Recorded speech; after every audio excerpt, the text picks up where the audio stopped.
how to get ESPN free trial. Hey guys, today I'll show you how to get ESPN free trial. So let's get started. So if you're looking to watch ESPN for free, you might be surprised to learn that ESPN Plus no longer offers a free trial.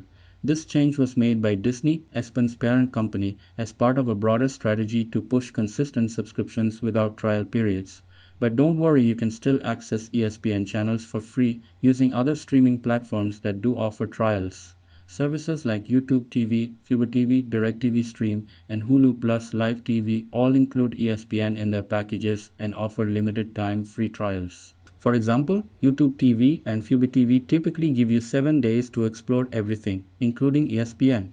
All you need to do is sign up on their official sites, start the free trial, and you'll be watching live sports in no time. Just make sure to cancel before the trial period ends if you don't want to be charged. So while ESPN Plus itself won't give you a free pass, these platforms are your best bet for catching ESPN content without paying at least for a few days. That's it, and thanks. I will catch you all in the next video.